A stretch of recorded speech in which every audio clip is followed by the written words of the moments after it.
Today's talk is linking into an exhibition that we currently have on at the Atkinson, which is Courage and Devotion. And if you've already seen the exhibition, you'll know exactly what I'm talking about when I talk about the wonderful Spitfire that's central to this.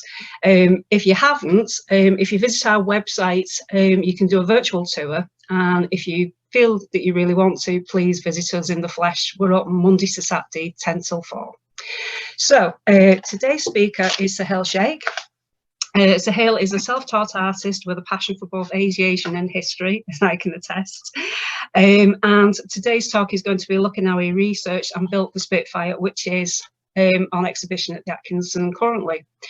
So today's talk is Papermywings, and today's speaker is Suhail Shaikh. So over to you, Suhail. Thank you, Joe. Thank you very much. Good afternoon. Hello, everybody. Thank you very much for joining me today. And my name is Suhail Shaikh. I am a paper artist, and in this image that you see, I've put in a lot of paper planes because when people tend to ask me what I do for a living, that's what I say. I make paper planes, and that sometimes gets them a bit surprised. So, but paper planes is not the only thing I do. I also make other artworks, and I want to go straight into my current artworks that I do today to start showing you what I'm all about. So I work essentially, as you see, in paper. It's all cut by hand, by scalpel. I use different thicknesses of paper, generally around between 200 to 400 grams per square meter, so that they have different kinds of rigidity. Sometimes I draw on them and then I cut, or sometimes I just go and cut freehand and see where that takes me. The inspiration I draw from life, from everything that's going on around me, a lot from nature, a lot from the mood I'm in, from emotions, the stories I hear, or things that fascinate me, that I'm passionate about. And this previous image is a piece that I call Cathedral, because it's actually also backlit. And it has several layers that are finely cut. So this is one end of the spectrum, the kind of work I do, which is very finely cut. I also do lamps and lighting, and I also do mobiles. This piece has a slightly more mystical approach to it, and it's called the Mandala. It has several layers of paper that have been cut and superimposed. Here I've painted part of it gold, just to give it that effect of an aura. Since this one was once exhibited in a church, and I wanted to see what effect that would have, since often artifacts and relics that are in churches have this gold aura around them that are often painted on. And similar theme also, this one I call Ascension. It's with wings. Now I'll come to the subject of wings again later, especially linked to my passion about aviation. And this one is one of the biggest non-aviation pieces that I've made. As you can see, it's a dome. It's made out of several layers of paper that have been finely cut and suspended from one point from the top. I'll use my pen as a pointer. Suspended from here, from one point, and with several strings on either side. So this was an architectural challenge to prevent it from collapsing, because just by its own weight, there was a possibility that it would collapse in this direction. Also done for a church space, for an exhibition there, and I'd like to show you what it looks like from underneath. So here you have all the finely cut pieces, and then there's a series of stars in the middle that go up. They're all aligned, these empty series of stars that go up. Now I want to speak a bit about why I've chosen white paper, and I keep it white. One of the reasons is that for me, white paper is almost how we see paper in its natural state most of the time. So when I make my artworks in white paper, we see the original material from which the process began, and we see the final form where the process has ended. So it's a way of showing the entire story from beginning to end in that one piece of art. White is also very good for light and shade, and I can really play with some very subtle gradations of light and shadow, which really bring out the object. You can see it here in this elephant, which is backlit. I've put in lighting just around the edges, and it's a white elephant on a black background, but the entire form comes through with this effect, with this choice of color. The other thing is that once I start coloring paper, I get the feeling that the color takes away, it detracts the attention, and it takes it away from its pure state, which for me is white. And there's also the part where it is rather simple and it's pure. It gives that feeling of simplicity and calm, and it can go with any surrounding. It fits. This one is actually a seahorse, taken inspiration from a seahorse with all these waves and vibrations coming out from either side. Yeah, you might find it strange to have my hand coming in front of the camera every now and then, but that's because I've been reduced to doing this Zoom meeting with a very old technology, which is my telephone in front of my computer, because my computer, which is about 10 years old, is not friendly with the latest Zoom updates. So I'm unable to do it directly off my computer. So which is why once in a while you'll see my finger coming in the screen to point out certain details. Anyway, as long as it works. How did I start off with paper, and why paper? So I was born in India. This is I spent my first 30 years in India, and my grandmother, who took care of me when I was little, encouraged me to make my own toys. So when we went out on the street and I'd find myself with my face plastered against the toy shop windows, she would take me home and encourage and show me how I could make my own toys. So we would collect scrap, we would collect bits of bottle covers and cardboard boxes and toothpicks and all sorts of junk and glue them together. And she showed me how I could use the cardboard of cardboard boxes, cut them, glue them, stitch them from time to time, and create different shapes. And that absolutely fascinated me. The fact that a flat sheet can be folded, cut, glued, and can create different volumes. And I think for me, that was the starting point. I just took off from there, and I felt that I could replicate anything. So I started with obviously with cars and buildings and people, and then at some point I moved over to aircraft, and then I started making my own models, my miniature models with more and more detail, which we'll come to a little later. Here's a mobile, a wing mobile. Again, it's with a lot of cutting work, where what I try to do also with the paper is that a sheet of paper has its own strength and rigidity, and I try to break that down. So by making a whole series of cuts, I make it weaker and weaker and weaker, and try to get it to a point where it is visually as light as possible, like lace, but yet it has its own structure.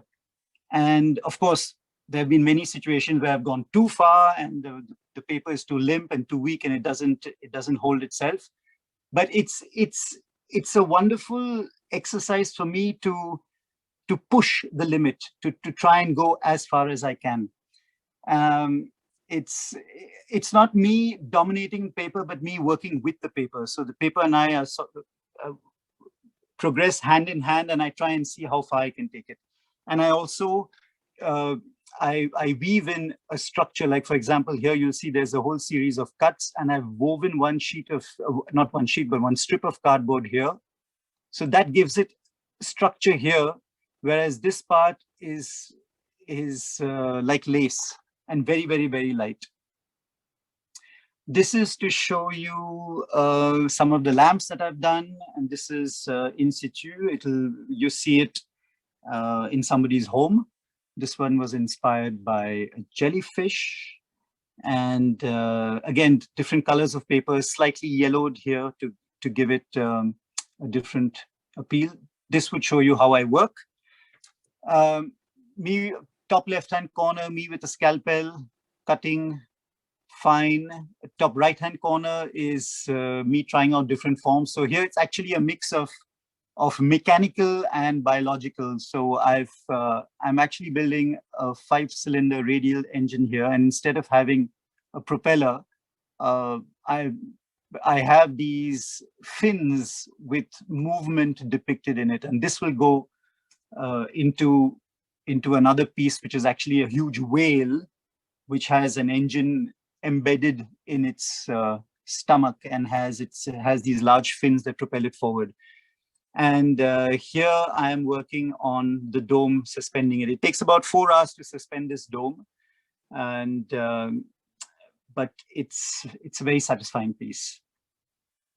And here's another one of my favorite pieces. It's a shoal of fish. Very simple, actually, but when it's suspended in a space, it fills in that space. It takes up a good amount of volume, and yet at the same time, it's very light. And it gives the sensation of just floating, and everything is very still. So that is often something that I try to say during my exhibitions, that it's not the object that's important, but the emotion that it generates.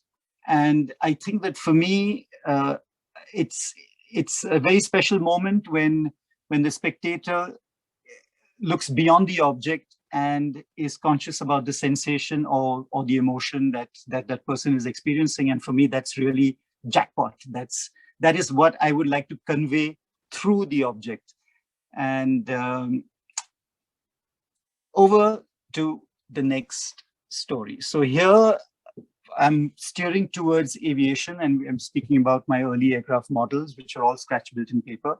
I've been building paper planes since, I think, the last, if I really think back, I can remember, that'll be about maybe 5 or 6 or 7. I've been building them since then, quite curiously. And why planes?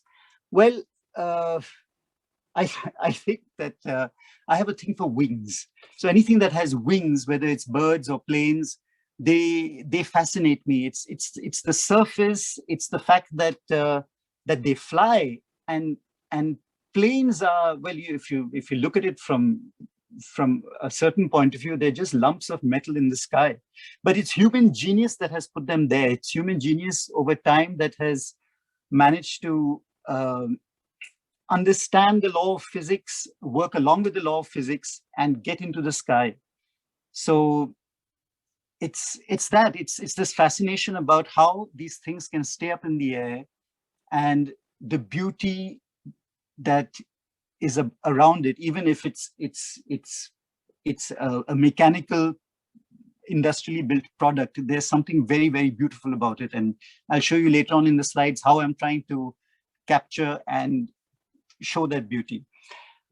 For me personally, also, flying does induce a sense of freedom, and I have started taking my first few lessons, flying lessons, and I must say that when I leave the ground, everything that belongs to the ground stays on the ground. My mind is elsewhere. My mind is in the cockpit. It's in the plane. I'm looking at the instruments. I'm trying to get the feeling of what it is to fly and how to fly. And all other thoughts are just on the ground. So let me show you some of the planes that I've been doing. So these are photographs of that I have of the planes that I was doing when I was 15 and 16. An A10 Thunderbolt. Here was, of course, I was already working on details, because for me, detail is everything. It's what makes an object come alive. So it's all these little things, these little bits that come on, that transform an otherwise smooth surface into something that has a life to it.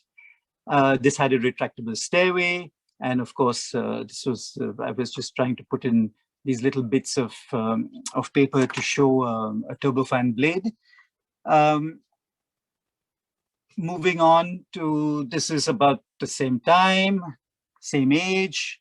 Helicopters here, so this would be an AH-64 Apache, Apache gunship. Lots of detail here too for that time, and great fun. But all these I was building when I was in India, and when I left and I came to France, I didn't take any of them with me, except one, and I'll show that one to you later on. But all the others I left behind, and to tell a story that's quite heartening for me is that my parents, who were in India then, had to give away my models, and I had about 10 or 15 models that were still in good shape, and they gave it to a neighbor's son who was in the same building where we stay, where we had our apartment.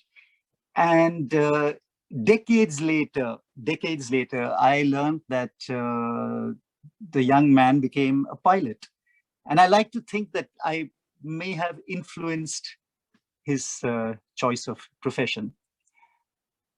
This one is a little plane that I made when I was 17, and I still have it with me today in paper. The paper has yellowed.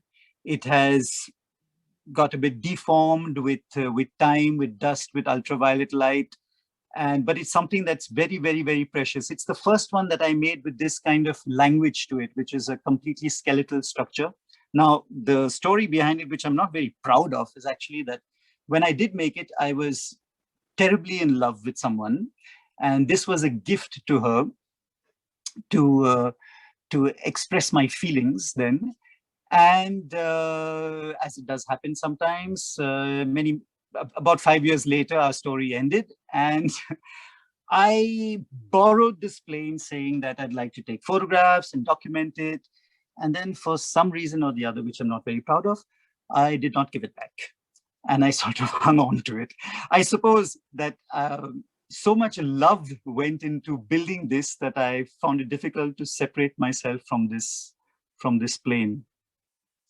But about 4 years ago, there were photographs of this that I had put on the internet, and the lady in question saw these photographs, found my email, and wrote to me asking me for her plane back. So the next time I visit, I will definitely have to take it for her. The funny thing about this is also the kind of detail. Now, this plane is tiny. It's about, I would say, 12 or 13 centimeters long. That's it. So the engine that you see here has been made with a paper punch. The cylinders, I've taken a paper punch and punched out all these little circles and then glued them together to make the engine cylinders. A similar thing with the cockpit, the instruments, etc. And I think that's the part of building these models or building my artworks, is trying to find different techniques, different tools that are around me that are not actually tools, but they could be tools in order to form paper, shape paper, and take it in the direction I want it to go. Little later, now I'm getting into some really serious details. So here I built a crashed Messerschmitt, which is riddled with bullets, and I wanted to see how far I could go with this one. So this I started when I was in design school. As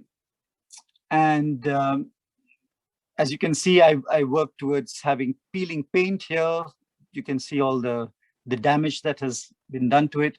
But I took this a great step further, which was making the engine. Now, everything is in paper, everything. There may be little bits, a toothpick here and there, but otherwise everything is in paper. And my fascination, my challenge is to take this paper and shape it, form it, and try and get the maximum that I can out of it. Here's another view of the engine. At the time that this was built, I did not have access to internet. I don't even, the internet was in its initial stages, so there wasn't all this kind of information available. So it was books, it was magazines, And in India, I did not have access to a lot of books or magazines too. So it would be scrounging the secondhand bookshops to try and find what I could buy, or asking people when they travel to try and get me something. So I would make my models with whatever information I had on hand. Now, what I like doing, and you'll see this also in the Atkinson Spitfire, is taking the model a step further. It's not just a model, but it's more than that. It's a story. That there's a before and an after, and what we are looking at is just this moment of right now within the story. So here you'll see in the cockpit, I put in a tiny hand-painted photograph of the pilot's girlfriend, which was stuck into the dashboard. And of course, everything else is hand-painted with a 000 paintbrush. But this, just adding this, and the photo, I don't have a slide here to show it to you, but the photograph is signed at the back. But just having this changes an otherwise rather somber, mechanical, industrial image of a crashed piece of metal. It adds something to it. It adds emotion, something human.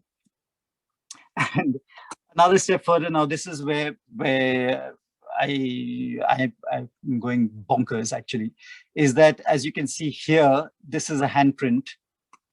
This is a tiny handprint of the mechanic who was working on this plane last. So I have no good excuse to explain why I do things like this, but every now and then I keep going further and further and further with detail. Later on, when I started working, I was working with an affiliate of Suzuki in India, designing motorcycles. And during this time, again, a great fascination for shapes. And when more and more photographs of this aircraft were released, I was completely fascinated by the different facets to an object that flies. And yet, sometimes it's very difficult to consider it as something aerodynamic. It's a completely new language.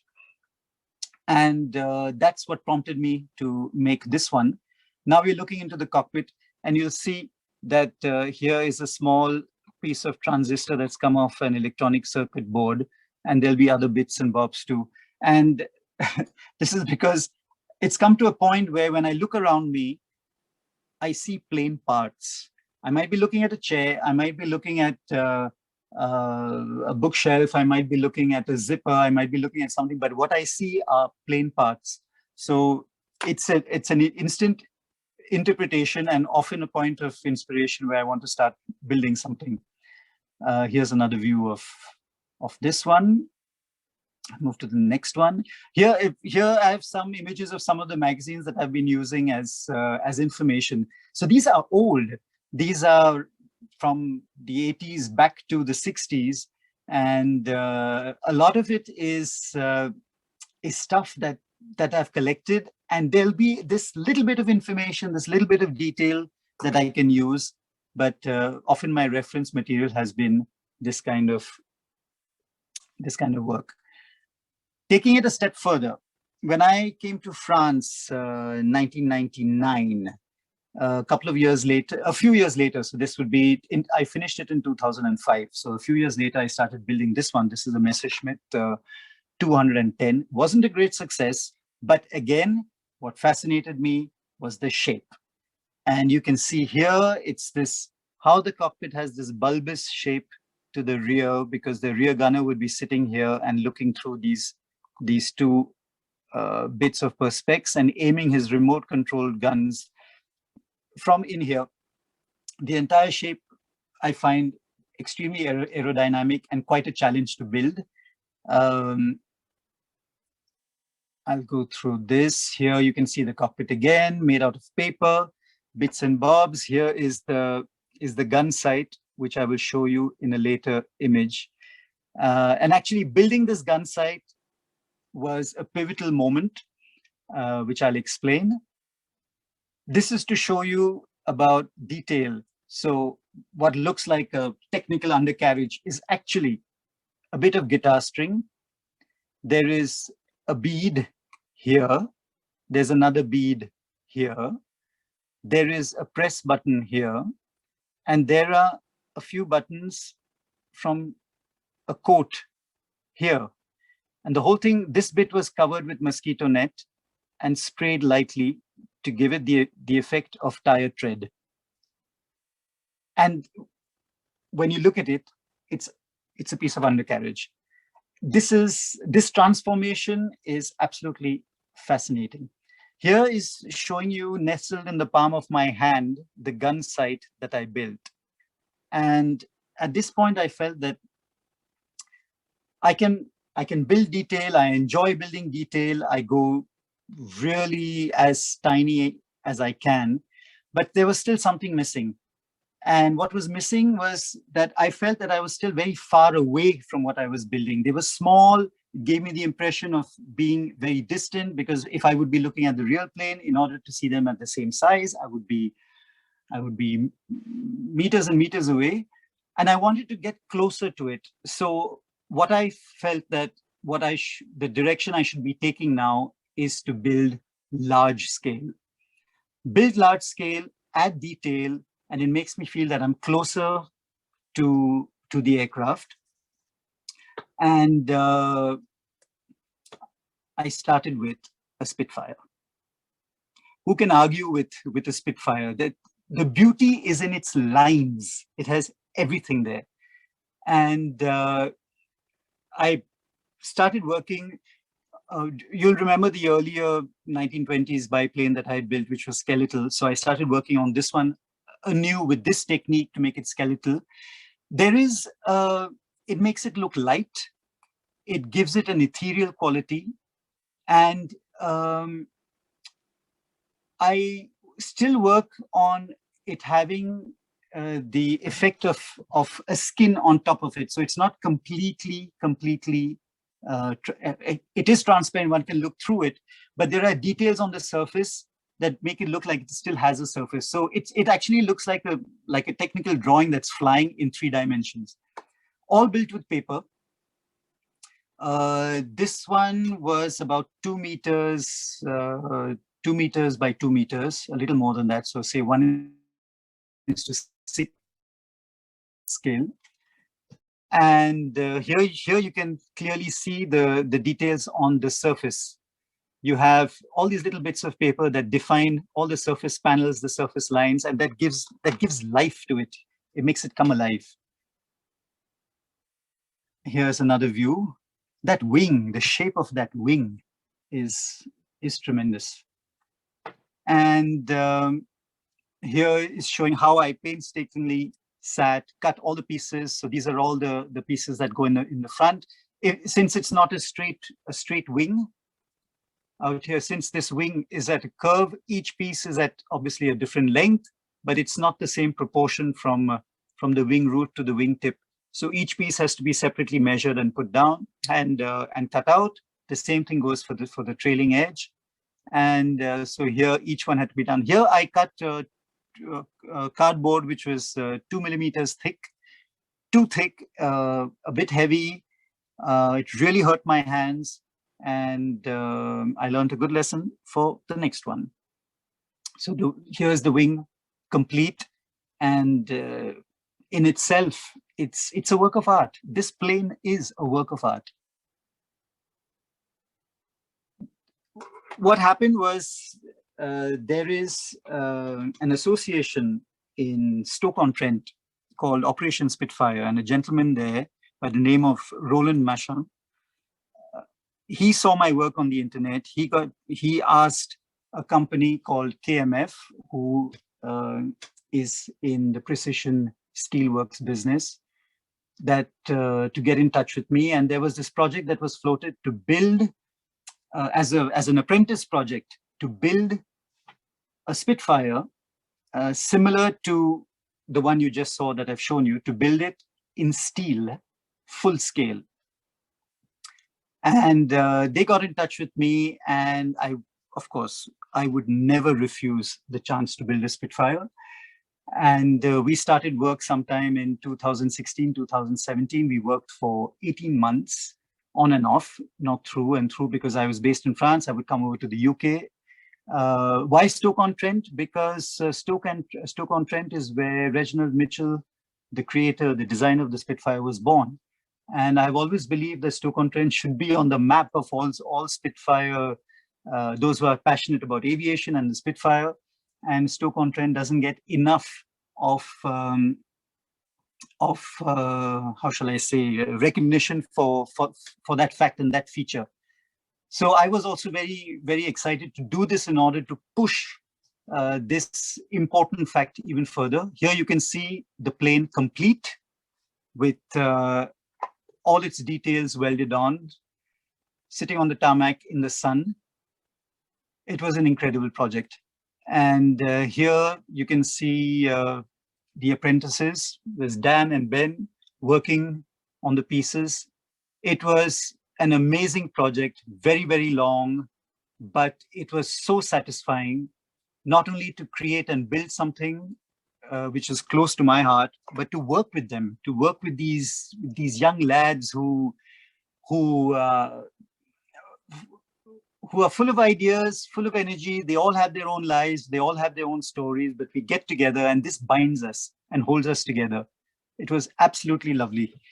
And you can see that some very unorthodox working positions have to be adapted. Here, Dan is on the inside welding, whereas Ben is here also welding. So we had to be creative. We didn't have all the machinery, the jigs and tools on hand, but we did our best with what we had, and I think we've done an absolutely smashing job.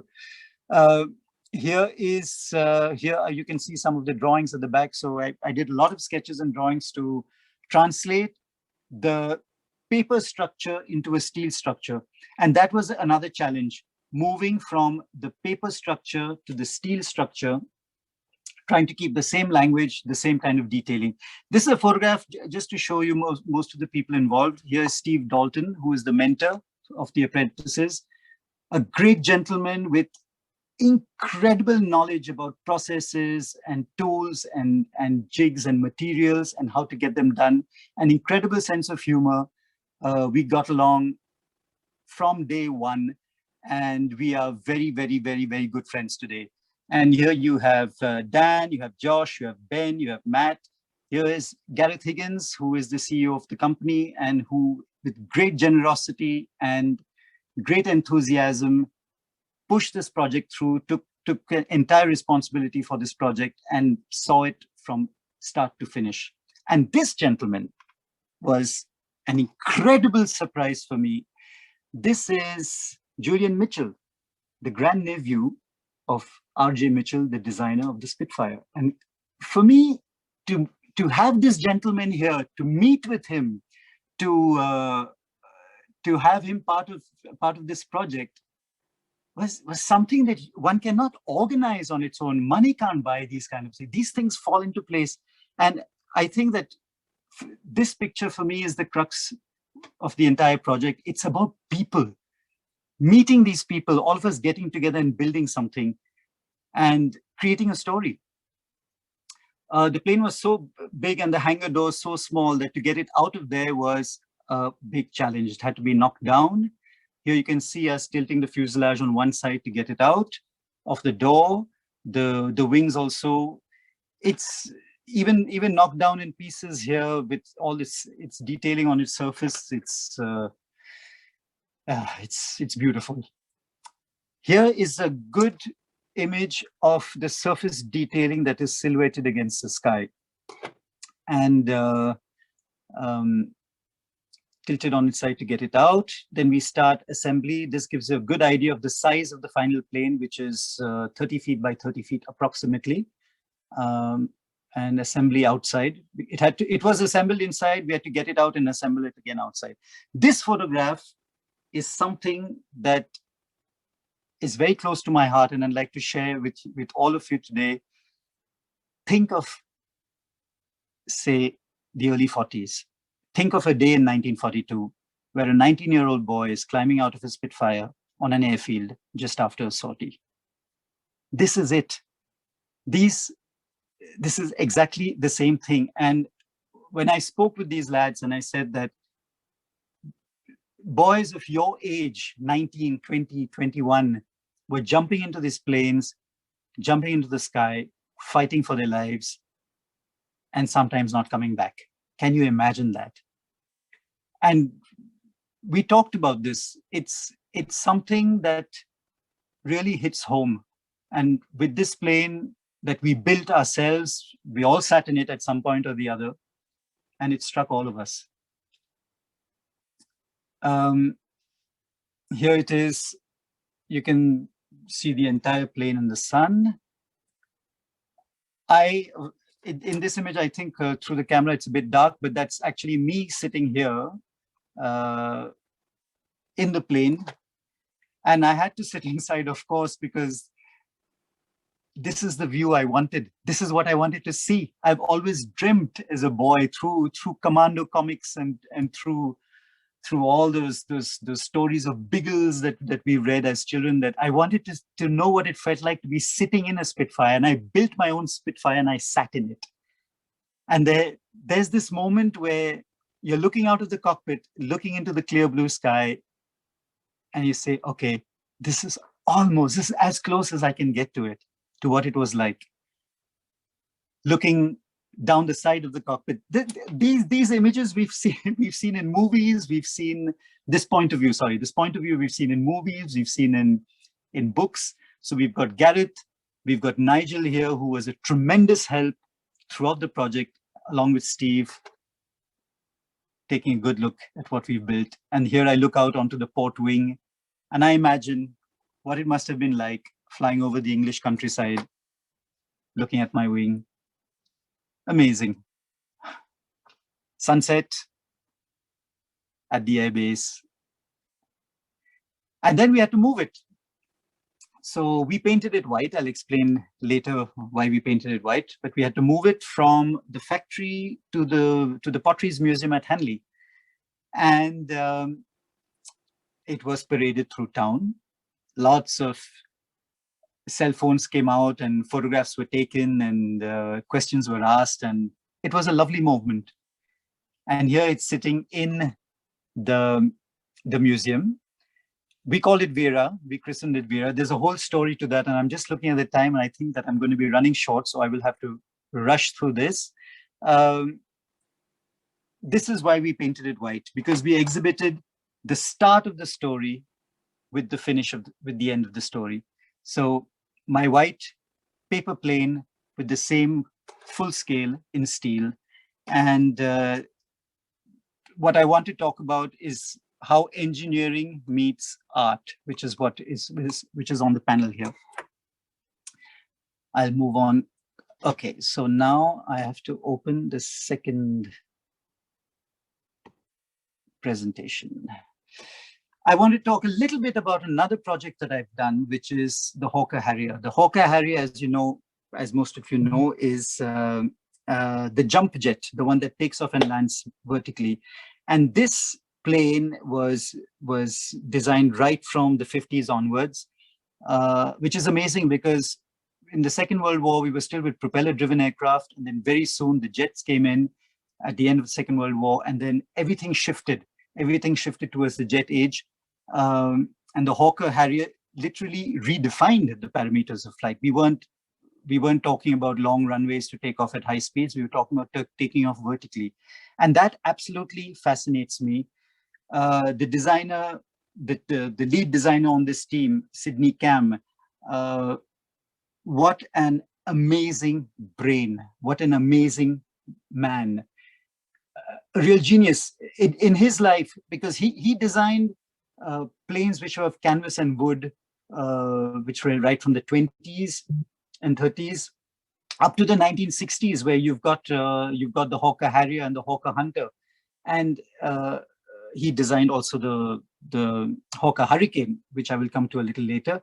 But at some point in the 30s, 84% of the RAF aircraft were designed by Sir Sidney Cam. And I'm thinking of his mind, so agile, leading invention, being able to move along with technology, not only existing technology, but ahead of that in order to have technology created in his wake. It's absolutely amazing. And in the Hawker Harrier, we've got two important features. One is, of course, the aircraft that was built around it, designed by Sidney Camp. And secondly, the Rolls-Royce Pegasus, the engine that created that amount of thrust in order to be able to lift the aircraft vertically. So I decided that I wanted to build this engine. And I started with the rotor blades, which you see here, all in paper. The engine I wanted to build transparent so that you could see inside.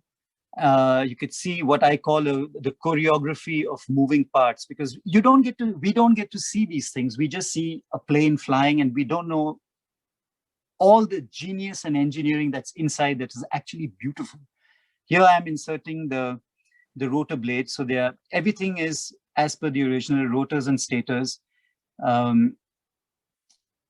Here it's being inserted into the fuselage, which I'm building around it. Here's a close-up of the engine, showing you the rotors and stators.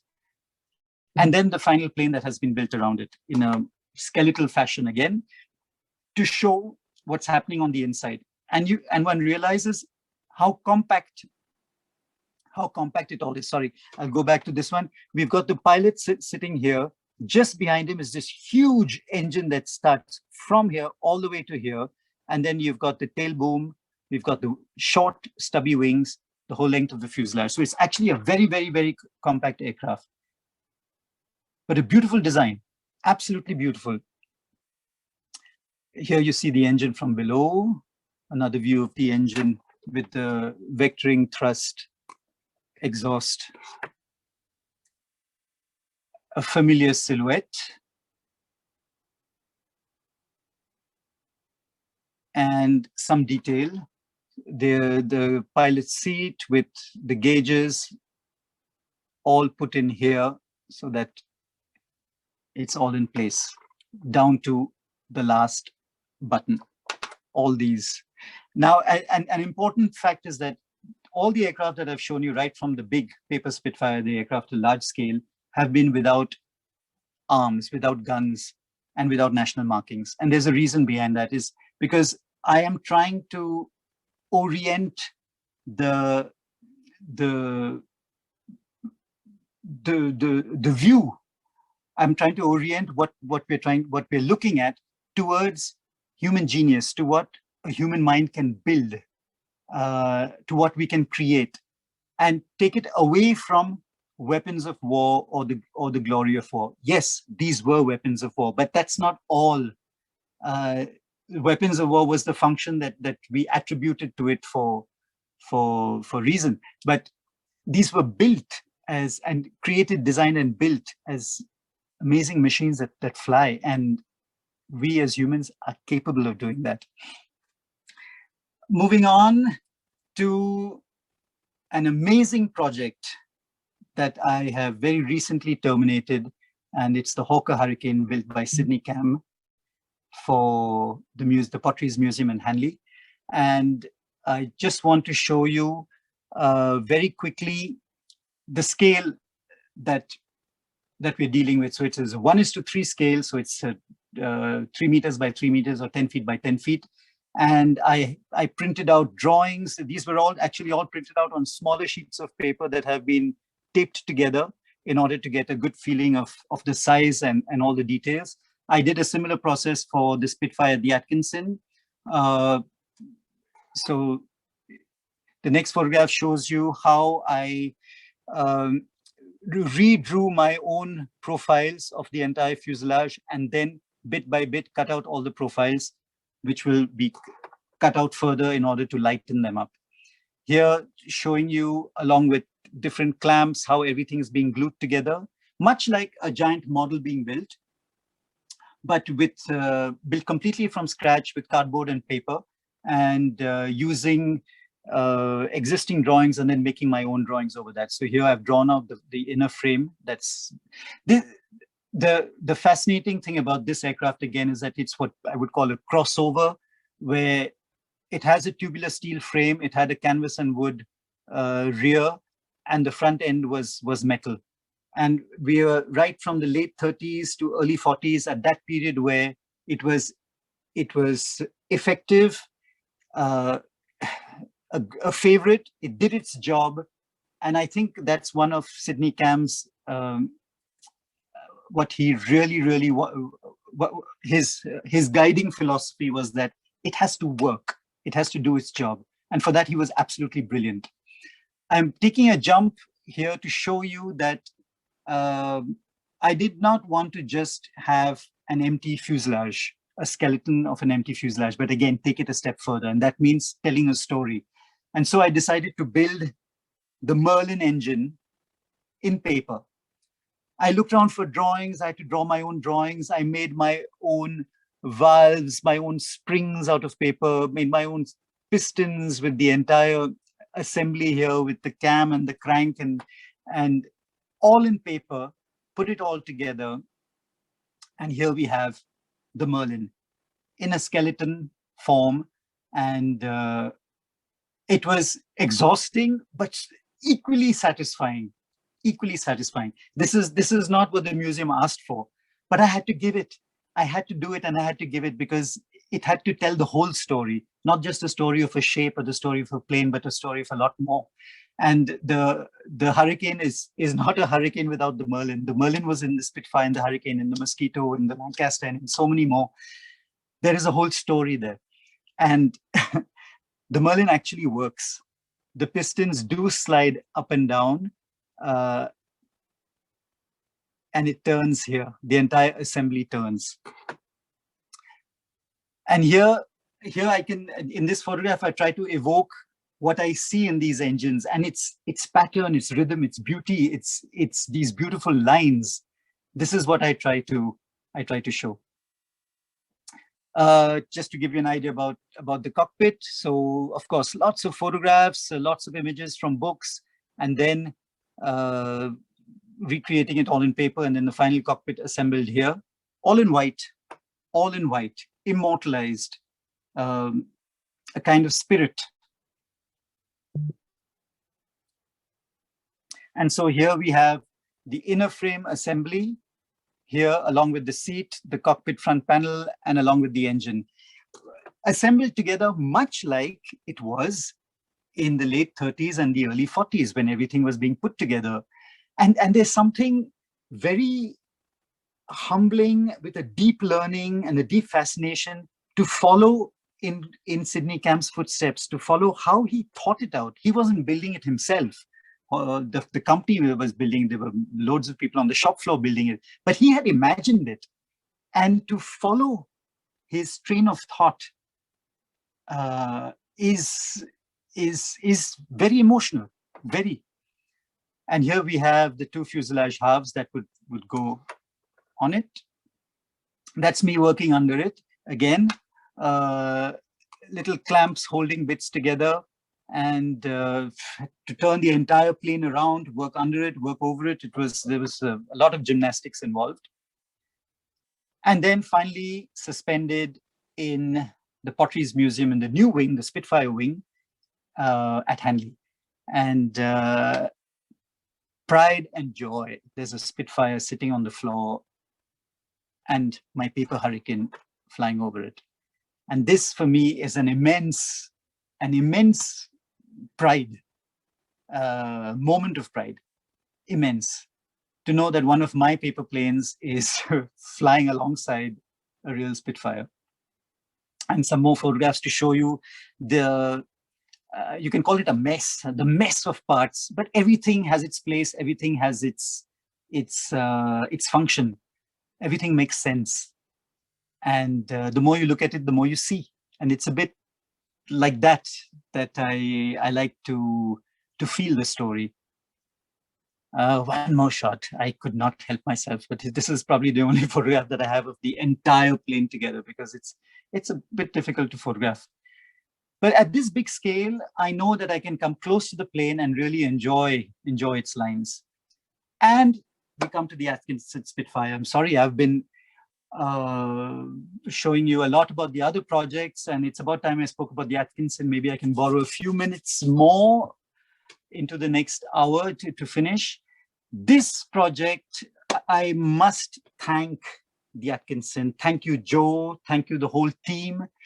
Thank you for trusting me with this project. Thank you for entrusting me, having faith in me that I can deliver something.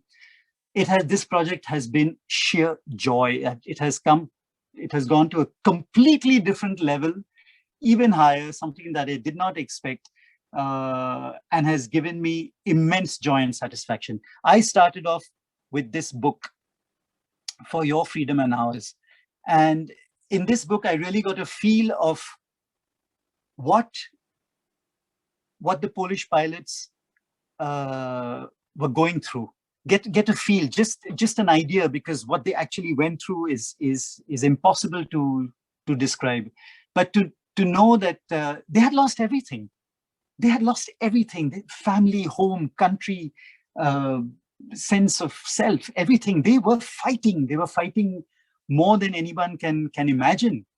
And at their own risk and peril, their own safety did not matter. They just threw themselves into battle and they fought. And after this book really moved me. I recommend it to anybody who wants to know more about their story. And I got in touch with the Polish Airmen's Association, which is based in London, and we had some good conversations there. After that, the research begins. So I looked at the nearest airbase at Southport, which is RAF Woodvale, and I wanted to know what were the Polish squadrons there, when did they come, and 308 was the first one. Now, the previous talk about RAF Woodvale and the squadrons on the Atkinson Museum program was absolutely fascinating. I learned so much from that talk, and thank you very much for the talk. It was absolutely brilliant. So I researched and I hit upon 308. I managed to get some details about their squadron logbook, and some of the entries are absolutely brilliant. 1941, the 3rd of May, 3rd May celebration, service in blister hanger. Station defense officer mistakes bell rung during mess for gas alarm. I just love the way these things are written down in such a matter-of-fact way, but it describes what everyday life was like. Coldish weather, usual flying, squadron very amused by reports that 2 of the officers were seen to wolf a 3-pound jar of jam during tea. It's absolutely brilliant. And going through this gives me an idea of the human side of everyday life there. It's brilliant. Some photographs to show the squadron at the beginning, and then there's of course the squadron's godmother here, Mrs. Elizabeth Norton Griffith. And then I wanted to know from when to when they were at Woodvale. So from the 12th of December 1941 to the 1st of April 1942, and they were flying Spitfire 5s and Spitfire 2s. So at this point, I was going further and further into research to try and find out, try and define the parameters that would decide what kind of Spitfire I make for this exhibition and whose Spitfire I make.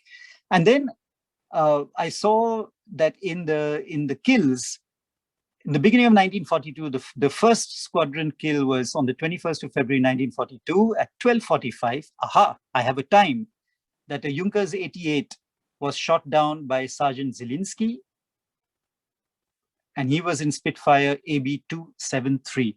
I have a date, I have a registration number of the Spitfire, and I have a name. And the next, now I know who he is. Sergeant Zielinski. And I want to know more about him, and I see that he's been pretty active. Zielinski. He's been very active, flying, shooting things down, like all the others, and in different aircraft. And you can see that he's been fighting against the Messerschmitt 109s, a lot of them. And this information brings me closer to this person and his story. And that adds more and more to what I can build, to what I can express.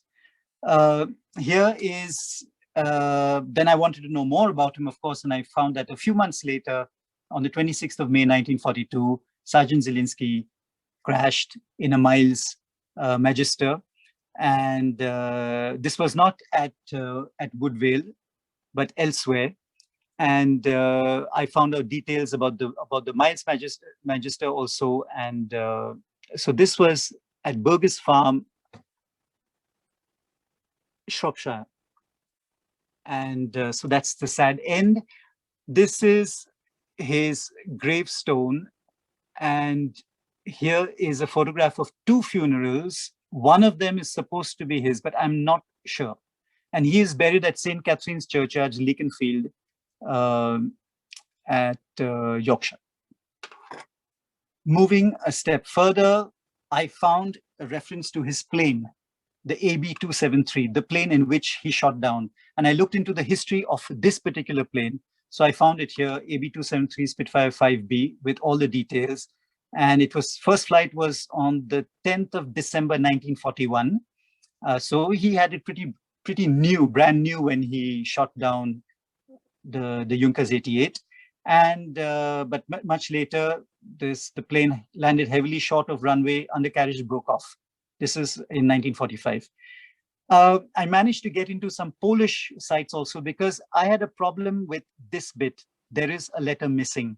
So I went through all the other aircraft in the squadron to try and find out which letters were taken, which would mean which letter was missing. I managed to find out on a Polish, here is this is all in Polish, and this is the English translation, where it's written that Spitfire 5B, AB273, probably ZFY, but probably. And then later on, it is already known that it was ZFK, but it's not sure. So this image is without the last letter, the third letter, and that is why intentionally I have left the third letter. I have left space for it at the Atkinson Spitfire, because I don't know exactly what letter it is. And without that complete knowledge, I would not be doing justice to the entire project. And next photograph is another fantastic site, which is called the Spitfire site. They have a Spitfire 5B, which is in mint condition and has been built to wartime standards. So I used a lot of information here for the cockpit, and of course the other books that I could lay my hands on. The first thing I did when I started the project, I'll go through this very quickly because I have just a few minutes left. First thing that I did when I started the project was to measure the truck in which I will transport it from France to the UK, so that I knew what kind of dimensions I was dealing with, and then started work. As you can see, the structure that I built, let me try, and I don't know if I can show it through here. It's probably not very visible, so I'll show it in the photographs itself. But the structure is actually corrugated cardboard sandwiched between 2 thin layers of cardboard. And this gave a lot of strength, because I needed strength and rigidity, an inner structure and an outer skin. Here you can see the inner structure of corrugated cardboard with the outer skin around it. The skin is paper. Shapes had to be cut out, fitted, removed, refitted in order to get, this is the trailing bit of the wing root. Here is also the wing fillet. So all these shapes, getting it in paper was very, very tricky. This is the camera port, which was attached to the gun trigger. And here, using knitting needles to make the machine gun, the cannon barrels. And of course, here making the elevators, they're drying. The wheels made also from foam and paper and sanded down, and then the details. So here is the oxygen, the oxygen cylinder made in paper, painted and then stenciled over. Here I'm making the mold for the cockpit, which will be vacuum formed later on. In the cockpit, I start all the plumbing and putting in all the details, and along with the seat here. Now, people ask me that, what's the point? It's not going to be visible. You can't see it. And I say that that's not the point. The point is that it's there. And for me, that completes the story. I've gone as far as I can, and I could go further if I had more time, but the point is that it's there. And so here I've gone as much detail as possible. This is the counter for the spool of film. And here I start putting in 12:45, the clock. This sets the moment in time when Sergeant Zielinski shot down the Junkers 88. This is not a model anymore. It's not a replica anymore. It's a moment in history with all the other instruments adapted. So here we look at the completed cockpit, and then I take a cardboard cutout and I put it in to start building Sergeant Zielinski himself. So to get the position right of the hands, uniform, these are pilots of 308 Squadron in the beginning of 1942. What were they wearing? So I've been replicating their uniform with the parachute harness, all the details, and then him sitting in there with even the overstitching on his gloves, the Sutton harness around him. This is a view of him sitting. And then the detailing, rivets. You can see here the effect that it has. You can't see each rivet, but you know it's there.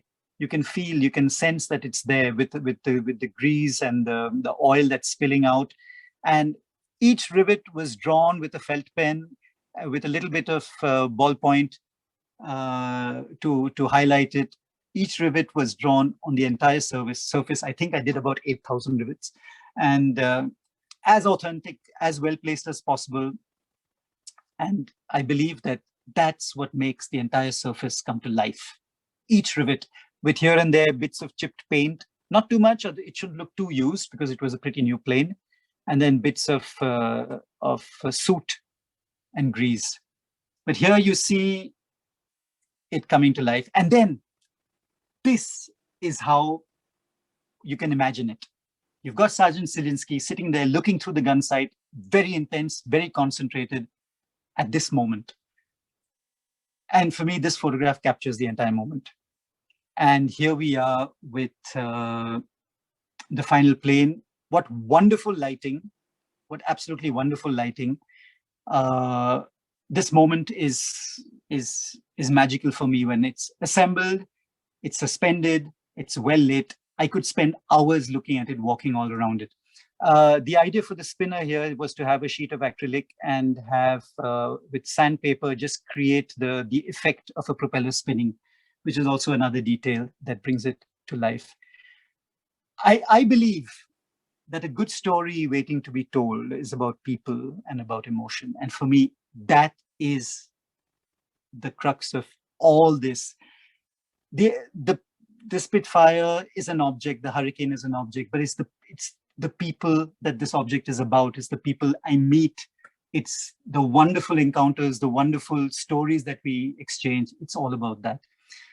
And I want to say a big, big, big thank you to the entire team at the Atkinson, Joe, Stephen, Ray, Tim, Lee, the whole team, everyone I've met there. Thank you so much for making me feel welcome, for believing in me, trusting in me.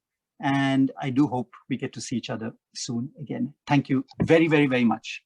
Any questions? I'm open to it. Oh, that was amazing. And it was just, oh, I'm having so many flashbacks. So when the whole project was coming together, I mean, I don't think people realize exactly how long ago this kind of started. Was it about 3 years ago? 3 years ago when we met first regarding the Spitfire? Yes, that would be about, I would say, sometime in 2018. So yes. Yeah. I mean, this kind of, the thing that always strikes me is, I mean, the sculpture is absolutely stunning. It genuinely is. But when anybody comes into the gallery and you're talking to them and you start talking about it and you're saying, of course, it's made of paper, they kind of look at you like you're a bit mad. It's like, it's not made of paper. No, really, it is. So if you haven't seen it, I would genuinely urge anybody to come along and see it, because it is absolutely, it's stunning. It's absolutely beautiful. And from my perspective, it was, when I started researching the exhibition, it was, as you quite rightly said, it was the stories. That's what brought the whole thing to life. And it was the tragedies. There's so many stories involved. There are people who did the most amazing things, you know, sort of faced death daily and walked away from it, and then met an end in some really obscure, senseless way. Lots of training accidents, you know, mechanical failures, all kinds of things like that. So it's really sad, but hopefully what we've managed to do is kind of keep the story alive, which I hope we have. So I think you've covered everything, Suhail. I think everybody is absolutely stunned into silence. I don't think we had any questions. A lady asked earlier about, she was questioning about the tyres on one of the planes, but then you answered the question that it was actually buttons. Yes. So I think you covered that one. Sasha was very surprised to see buttons missing from her coat, but it's been happening on and off. And in fact, some of the antenna wire for the smaller models is actually her hair, because it's strong, it's light, and it's elastic. It's absolutely brilliant. But I should warn her when I take a bit of antenna wire from her head, because if I do that without warning her, then she gets a bit surprised. I can imagine. I can quite imagine. So so thank you so much. If you are interested about the actual Spitfire build, you can go online to the Atkinson's website, and if you find our exhibition page, which is Courage and Devotion, at the bottom of the page, Suhail sent me updates every month of where he's up to with the build, and we've actually put all them online, so you can actually see the whole process if you're interested in seeing it. And also we had some amazing news quite recently that it's the Polish, oh, hang on, let me get this right. The Polish Heritage Flight that's based in Duxford is actually in possession of a Spitfire that was based at Woodvale at one point. And that is actually going to be in the air possibly in the next few days. So it's actually going to be flying over to Ireland, but it's going to be based at Blackpool. So keep your eyes out for that, because it's a genuine piece of amazing history. So let me just check. I don't think. Nope, Gemma's just kindly put on our website if anybody's interested in seeing it. So I will just quickly mention what we've got coming up. So the next lunchtime talk is on the 8th of September at 1 o'clock, and that's Red Rum. So again, that's an exhibition that we've currently got on at the Atkinson, and that is by Dr. Alexander Fletcher, and she's a curator over at Newmarket, the Horse Racing Museum. So she's going to be looking at the wonderful story of that very iconic horse.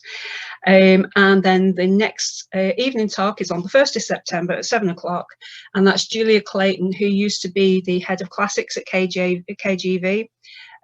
She's recently retired, but she's doing a talk for us on the Elgin marbles. So she's going to be looking at Lord Elgin's controversial acquisition of the sculptures from the Parthenon, and she's going to be discussing both sides of the argument, whether, you know, they should stay at the BM or potentially go back to Greece. So I don't think any questions came through since I've been yapping. So I will just say thank everybody for joining us today. Hope you enjoyed the talk. If you are interested in what we've got coming up, please take a look at our website. The Atkinson is open Monday to Saturday, 10 till 4, so please come along and see us if you get the chance. And I just want to thank Suhail for an amazing talk, and it's been lovely seeing you again. So thank you so much, and we'll catch up soon. Thank you, Joe. Thank you, Gemma. Thank you, all of you. Thank you. Bye-bye. Bye-bye.